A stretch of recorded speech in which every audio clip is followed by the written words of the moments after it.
like it. You can leave, old man. And then my uncle's like, no, he's a friend. I'm like, yeah, but like, you know, I don't know him. Yeah, because his like sister-in-law or something was married to my uncle's wife, something like that, and they had to like, oh, we're gonna come over and drink tea, and it was like a midnight thing, and my parents weren't home, so of course I had to do all the serving and presenting. And so I was like rushing to clean up and organize, and I was like 17 or 18 at the time, and he was like, oh no, that's okay. It's sloppy, so you could just keep it sloppy. So I was like, and he was like, I'm kidding. But you know, Dr. J like wasn't like, haha, he was like, I am only kidding. And I was like, I looked at my uncle, he's like, calm down. I was like, okay, because it's midnight, so you want to have a tea party. But then when I came here is when I knew him, like, oh, you're this guy. This is the guy. You should have told me. I wouldn't have been so like. Yeah, you can say that again, though. You can leave. Are you recording? Okay. Oh, are you?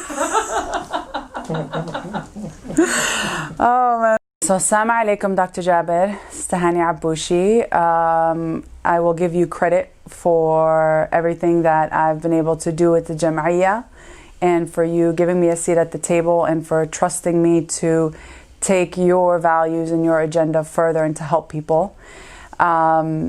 My fondest memory of you coming to my parents' house after a wedding and just wanting to hang out when I was ready to go to bed.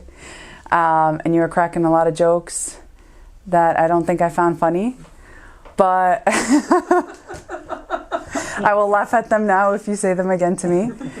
And my fondest memory of you is always coming to the Jam'iyya, no matter what we had going on, no matter how many clients we had, and saving us and being part of everything, whether it was trouble with the rent from the landlord, the flooding that turned the entire place into a monsoon.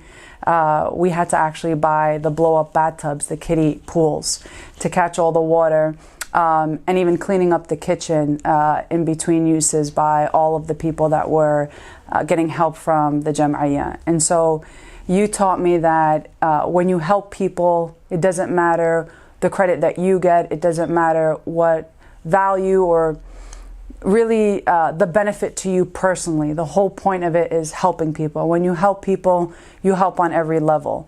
You're not above it. And it was beautiful for over 10 years being here in the Jam'iyya every Wednesday, doing my pro bono consultations till 9, 10 o'clock at night. And you would come in and check in on me and make sure that everybody had what they needed. And then next day be at our press conferences, be at immigration hearings if we needed you there, and always being there to guide us and consult us, especially through all the new personalities that came through the Jam'iyya. You've been the most consistent one to guide us and be patient with your wise words and your years of experience giving to our community. Now you're going to make me cry. I'm not going to cry because you told me not to cry. A funny memory of Dr. Jabir. Mm-hmm. That was mutually funny, not like you haha at him. I'm trying to think. A lot of it was just watching Dr. Jabir go into spaces with elected officials, borough presidents, you name it, congresspeople, senators, our city council, being in front of people that you would want to sit up straight for and wear a suit and be all precise. And he would be in there and be like, well, you said you were going to do this, you didn't do it, you lied to our community, and now we're mad. So what do you have to say to that?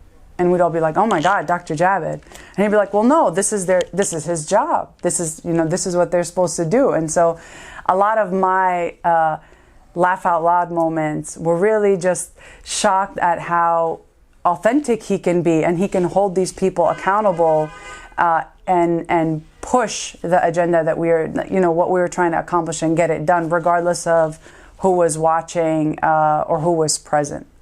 So that was a big factor for me, always watching, and to always ask myself, why wouldn't I want to speak up?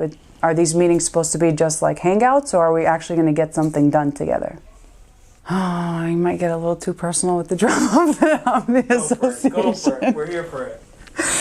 You know, this association, the people who work here, it's a labor of love. I mean, I did 10 years of pro bono consultations I would get in around 5 o'clock, and there were days I left 4 or 5 9 or 10 p.m.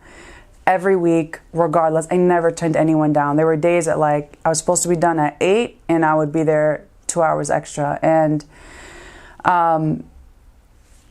sometimes it's hard, you know, you want to give people everything you possibly can, but we're a nonprofit organization and everyone knows that the needs always outweigh the funding. And so I've seen people who are new to the Jam'iyya family who want to shake things up and do things different and might want to cut out our elders or cut out those who have held it together, thinking, oh, this is just an old man, he's probably over it by now. And he will always come back and say, no, this is where you will find me at the end of my days. So that was always beautiful to see. And that's as much of the tea that I'm gonna give. What do you got? What? Tell him something directly right now that you feel that you want to say in this moment to him. Everything you've done and everything you've taught us will always be with us. We are dedicated, we are invested, we are conscious of the struggles that lie ahead of us because you always gave us a seat at the table. You gave us responsibility, you took chances on us, and you always pushed us forward. And I want you to know that we carry that with us. For me, running for Manhattan District Attorney, you're one of the first people I sat and talked to about this. And your response to me was about time. This is why we do what we do. This is why we take the risks. This is why we work every day. And I'm proud to have your support. I'm proud to have the values that you've taught me during not only my campaign, but inshallah when I win and I can make you proud and our community proud that we can speak for ourselves and we are a force to be reckoned with here in New York City. And that regardless of where we go, we are responsible for the safety, security, and success of our neighbors, our brothers and sisters. Well, he can edit it, right? Yeah, we're editing. But we're going to leave in all the beginning parts. My expressions are very strong. So when I see this, my parents are always like, listen, control your face. I'm like, you gave me this face. I can't undo it, you know? Even when I speak with my hands, my husband always tells me I'm like Trump because I'm always like, you know. I'm like, well, this is from them. At least your hands are bigger than Trump's, though. All right. We're not editing any of that. It's real. I mean, the beginning stuff, like when I was like, get out of my house, Dr. Javed. No, we're not editing that out. Okay, well, where's this video going? We're posting on Facebook. As a lawyer, I am responsible you for... You by saying your name. No, that's fine. That is how we met. And I remember when I first came to Jam'iyya and are we still recording? Okay.